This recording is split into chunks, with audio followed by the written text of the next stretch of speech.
आज हम लोग क्लास 12 फिजिक्स का फर्स्ट चैप्टर इलेक्ट्रोस्टैटिक्स स्टार्ट करने वाले हैं। इलेक्ट्रोस्टैटिक्स का अगर डेफिनेशन देखा जाए तो उसको कह सकते हैं the branch of physics which deals with the study of charges at rest. Charge का रेस्ट अवस्था का स्टडी को बोलेंगे इलेक्ट्रोस्टैटिक्स। तो मन में ये सवाल आता है, अगर चार्ज का रेस्ट अवस्था को इलेक्ट्रोस्टैटिक कहेंगे तो चार्ज का मोशन अवस्था को क्या कहेंगे? उसका मोशन अवस्था को कहेंगे इलेक्ट्रोडायनामिक्स। ये हमारा नेक्स्ट चैप्टर में आएगा, तो इसे अभी हम ध्यान नहीं देते हैं। अभी हम लोग फिलहाल ध्यान देते हैं इलेक्ट्रोस्टैटिक्स पे, कंसंट्रेट करते हैं इलेक्ट्रोस्टैटिक्स पे, उसको समझने की कोशिश करते हैं। देखो, चाहे वो इलेक्ट्रोस्टैटिक हो या इलेक्ट्रोडायनामिक्स हो, दोनों को जानने के लिए चार्ज बहुत ज़रूरी है। एक में रेस्ट अवस्था में है, दूसरे में मोशन में है, वो तो उसका अवस्था है, बट बेसिक जो है दोनों में इलेक्ट्रिक चार्ज है। तो ये चार्ज को हमें स्टडी करनी है।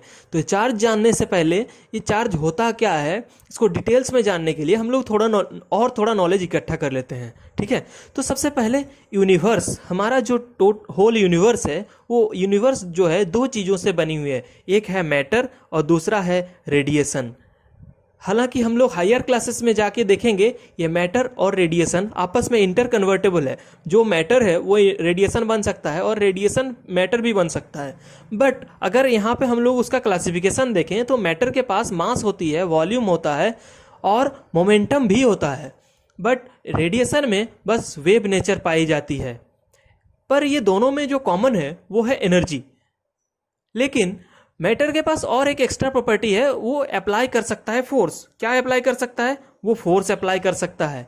फोर्स यानी पुल और पुश। तो हम लोग देखे अभी थोड़ी देर पहले कि मैटर के पास मास है, तो मास के चलते जो फोर्स लगाती है कोई भी मैटर, ये हम लोग क्लास 9 से पढ़ते हुए आ रहे हैं कि मास के चलते जो फोर्स लगता है उसका नाम है ग्रेविटेशनल फोर्स, यानी गुरुत्वाकर्षण बल। तो ग्रेविटेशनल फोर्स तो हमेशा दो मासेस के बीच में लगती है।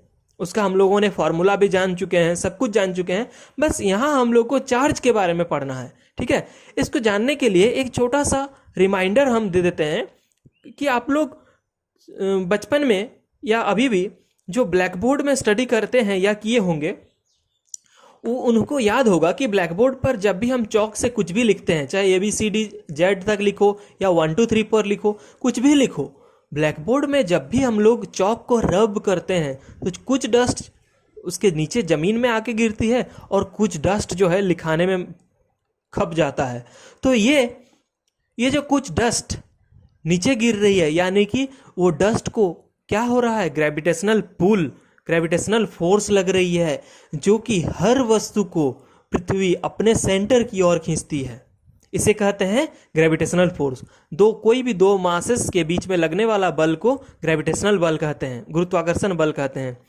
तो यहाँ पे हम लोग देख रहे हैं चौक का डस्ट सारा का सारा गिर जाना चाहिए था जमीन में, बट कुछ ही जमीन में गिर रही है। ज़्यादातर चौक का डस्ट जो है स्टिक हो जा रही है। कहाँ पर? बोर्ड में। फिर हमें उसको मिटाने डस्टर से पोंछने की जरूरत पड़ती है। तो ये फेनोमेना क्यों हमारे साथ? क्यों नहीं सारा का सारा डस्ट जो है जमीन में गिर गया? अगर ये देखी जाए तो हम ये पाएंगे कि ग्रेविटेशनल फोर्स से जरूर कोई ना कोई फोर्स होगा, यानी कि ग्रेविटेशनल फोर्स से बड़ा कोई ना कोई जरूर फोर्स होगा जो कि बोर्ड चौक के डस्ट पे लगा रहा है। बट अगर ग्रेविटेशनल फोर्स ज़्यादा होता तब तो वो सारा का सारा डस्ट को ज़मीन में ले लेता और वो एक भी बोर्ड पे नहीं चिपकता, कुछ भी नहीं लिखाता, हम लोग जितना भी ट्राई कर लेते। लेकिन ऐसा हो नहीं रहा है। तब हो क्या रहा है? यानी कि कोई ना कोई फोर्स तो ज़रूर है जो ग्रेविटेशनल फोर्स से बड़ा है और बोर्ड उस चौक के डस्ट पे लगा रहा है। इस बात पे एग्री करते हो? अगर करते हो तो देखेंगे हम लोग वो फोर्स कौन सा है, हमें तो फाइंड करना है। साइंस तो ऐसे कोई भी बोलने से नहीं मानेंगे, हम लोग वो चीज़ को करके देखेंगे, एक्सपेरिमेंट करके देखेंगे। ठीक है, तो कुछ चौक का डस्ट जो है गिर गई नीचे और कुछ चौक का डस्ट उसमें लिखाने में खपत हुआ। तो ये जो लिखाने में खपत हो रहा है, हमें अब देखना होगा कि अर्थ हमारा जो है, अर्थ का जो शेप है वो लगभग स्फेरिकल है, वो बहुत बड़ा है बोर्ड की अपेक्षा, बोर्ड के कंपैरिजन में काफ़ी बड़ा है। तो बोर्ड का मास से अर्थ का मास बहुत ज़्यादा है, फिर भी ग्रेविटेशनल फोर्स से बोर्ड का फोर्स ज़्यादा हो रहा है। और ये फोर्स जो है, अगर हम लोग चौक को बस ऐसे रख के ले आते हैं तो उसमें कुछ नहीं हो रहा है। जब हम लोग उसमें रब करते हैं तो उसमें कुछ लिखाता है। यानी कि रबिंग के दौरान, रबिंग यानी फ्रिक्शन, फ्रिक्शन के दौरान एक न्यू टाइप का फोर्स जनरेट हो रहा है जो ग्रेविटेशनल फोर्स से ज़्यादा है। तो रबिंग से या फ्रिक्शन से एक न्यू फोर्स जनरेट हुआ जिसको हम कहेंगे इलेक्ट्रोमैग्नेटिक फोर्स। उसमें इलेक्ट्रिक गुण भी होगा और मैग्नेटिक गुण भी होगा, और वहाँ पे जो क्वांटिटी डेवलप होगा वो होगा चार्ज। वहाँ पे बॉडी, चौक का डस्ट और बोर्ड दोनों चार्ज्ड हो जा रही है, और दो चार्ज्ड बॉडी यहाँ पे आपस में इलेक्ट्रोमैग्नेटिक फोर्स लगा रहे हैं। तो अभी हमें इलेक्ट्रोमैग्नेटिक यानी इलेक्ट्रोडायनामिक्स का बात कर रहे हैं, नहीं हमें ये नहीं पढ़ना है, हमें इस चार्ज को स्टडी करना है और इस चार्ज को रेस्ट अवस्था में लेके पढ़ना है, यानी इलेक्ट्रोस्टैटिक्स को पढ़ना है, चार्ज का रेस्ट अवस्था को। अभी समझ में आया ये चार्ज क्या है? चार्ज यानी कि कहीं से इलेक्ट्रॉन का जाना या इलेक्ट्रॉन्स का आना, ठीक है। जैसे NaCl का एग्जाम्पल ले सकते हो। NaCl तुम लोग केमिस्ट्री में पढ़े होगे, जो साधारण नमक होती है, ठीक है। इसमें दो कंपोनेंट्स होता है, एक सोडियम और एक क्लोरीन। तो Na+ हम लोग लिखते हैं और Cl- लिखते हैं। क्यों Na+ लिखते हैं? क्योंकि सोडियम का जो है होता है एटॉमिक नंबर 11, यानी कि 281। अगर उसका इलेक्ट्रॉनिक कन्फिगुरेशन देखते हैं 281, और क्लोरीन का अगर देखते हैं 17, यानी कि 287। दोनों अपना ऑक्टेट पूरा करना चाहेगा, तो इसके पास एक ज़्यादा है, ऑक्टेट के अलावा एक ज़्यादा है, तो ये यहाँ पे उसको क्लोरीन को एक दे देगा।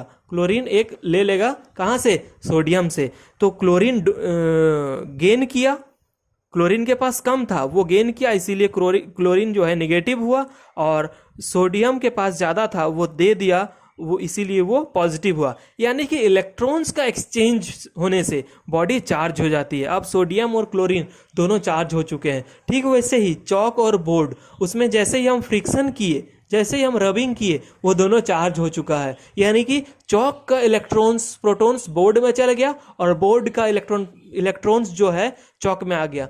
क्या प्रोटॉन्स चार्ज होने में भाग लेती है? नहीं। हम ये कह सकते हैं नेग्लिजिबली वो भाग लेता है। क्यों? क्योंकि प्रोटॉन कहाँ रहता है? न्यूक्लियस के अंदर में। न्यूक्लियस के अंदर यहाँ प्रोटॉन एंड न्यूट्रॉन रहती है, और इलेक्ट्रॉन कहाँ रहता है? यहाँ। तो इलेक्ट्रॉन का ट्रांसफर करना कहीं भी, कोई भी दो एटम्स के बीच में इलेक्ट्रॉन्स का ट्रांसफर करना ज़्यादा आसान है प्रोटॉन्स के अपेक्षा। तो इसीलिए हम बोलेंगे कि यहाँ इलेक्ट्रॉन्स का एक्सचेंज हुआ। इलेक्ट्रॉन्स का एक्सचेंज होने के बाद बॉडी चार्ज हो गई, और उसी चार्ज का रेस्ट अवस्था को बोलेंगे इलेक्ट्रोस्टैटिक्स। तो इस चार्ज को अगर हम डिफाइन करेंगे, तो चार्ज को हम कैसे डिफाइन कर सकते हैं? तो सबसे पहले इन दोनों में से जो कंक्लूजन हमें निकल के आ रही है कि मास और चार्ज जो है ये both are inherent characteristics of matter. Matter के पास ऑलरेडी है, मास तो ऑलरेडी था, और चार्ज हम डेवलप कर लिए, यानी वो मैटर के पास है, इनहेरेंट कैरेक्टरिस्टिक्स है। तो मास को पहले स्टडी कर चुके हैं, अभी चार्ज का रेस्ट अवस्था को स्टडी करना है। सबसे पहले चार्ज का डेफिनेशन अगर देखेंगे तो चार्ज क्या है? Electric charge is a characteristics of particle due to which it can apply force on another particles. ये फोर्स अप्लाई कर सकता है कौन? चार्ज। इलेक्ट्रिक चार्ज किसी के ऊपर भी, अनदर पार्टिकल्स के ऊपर फोर्स अप्लाई कर सकता है जब वो बॉडी चार्ज हो जाएगी तब।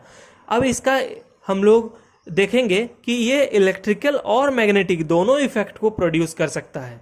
It produces both electric and magnetic effect. तो हमें अभी इलेक्ट्रिक इफेक्ट के बारे में पढ़ना है, और इलेक्ट्रोस्टैटिक्स को पढ़ना है। मैग्नेटिक इफेक्ट या इलेक्ट्रिसिटी को हमें नेक्स्ट चैप्टर में पढ़ेंगे। चार्ज का जो ऐसा यूनिट होगा वो होगा कूलम, ठीक है। चार्ज का ऐसा यूनिट का नाम है कूलम, और उसका डायमेंशनल फॉर्मूला जो हम क्लास 11 में पढ़ चुके हैं, डायमेंशनल फॉर्मूला आप लोग को निकालने आना चाहिए। Q इक्वल्स टू फार्मूला होता है IT, क्लास 10 में पढ़ चुके हो। Q equals to IT। क्यों? क्योंकि करंट इक्वल्स टू होता है चार्ज डिवाइडेड बाय टाइम। तो यहाँ से अगर Q ले लेंगे तो Q equals to cross multiplication होके बन जाएगा IT। तो I के लिए होता है एम्पियर। I चूंकि एक बेसिक फंडामेंटल क्वांटिटी है करंट, इसीलिए उसका हम लिख लिए direct ampere to the power 1, और T के लिए टाइम टू द पावर 1। इसी को अगर सजा के लिखेंगे तो M0 L0 T1 A1, ठीक है। ये होगा Q का, यानी कि चार्ज का डायमेंशनल फॉर्मूला।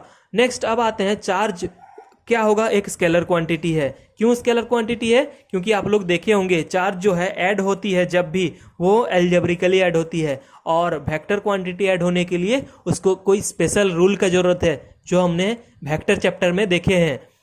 तो चार्ज का इसीलिए हम उसको स्केलर क्वांटिटी बोलेंगे, क्योंकि वो एल्जेब्रिकली ऐड हो जाता है। नेक्स्ट उसका एग्जाम्पल अगर देखेंगे तो बेसिक जो चार्ज बोलेंगे, प्रोटॉन जो है वो पॉजिटिवली चार्ज होता है, इलेक्ट्रॉन्स जो है वो नेगेटिवली चार्ज होता है, एंड अल्फा पार्टिकल्स, ये भी चार्ज पार्टिकल्स का जो है एग्जाम्पल है। तो आज हम इतना स्टडी कर लिए। अब जैसे इसका हम लोग देखेंगे कि बेसिक जो फंडामेंटल चार्ज होती है वो है क्यूई।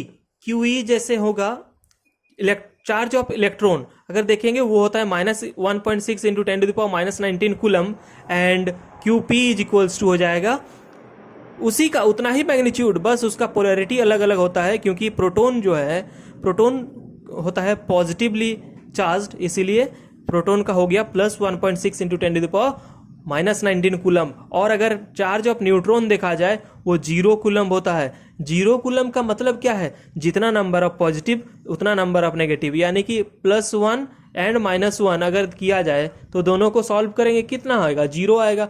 तो वो 1 हो या 2 हो या 100 हो या कुछ भी हो, जितना नंबर ऑफ पॉजिटिव है न्यूट्रॉन के पास उतना नंबर ऑफ निगेटिव भी है, इसीलिए दोनों का सॉल्यूशन जो है 0 कूलम है। किसका? न्यूट्रॉन का चार्ज। ये दोनों चार्ज को याद रखने की जरूरत है बहुत ज़्यादा, charge of proton and charge of electron. और चार्ज का टाइप्स होता है 2 टाइप्स, हमने थोड़ी देर पहले देखा NaCl के केस में, Na positive and Cl negative. यानी कि अगर चार्ज का हम लोग टाइप चेक करेंगे तो चार्ज 2 टाइप के होंगे। पहला एक होगा पॉजिटिव चार्ज एंड दूसरा होता है नेगेटिव चार्ज।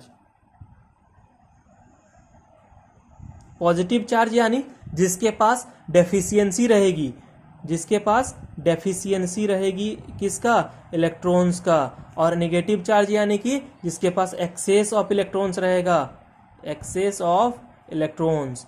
तो ये था टोटल चार्ज के बारे में, चार्ज का कॉन्सेप्ट। आज का क्लास में इतना ही।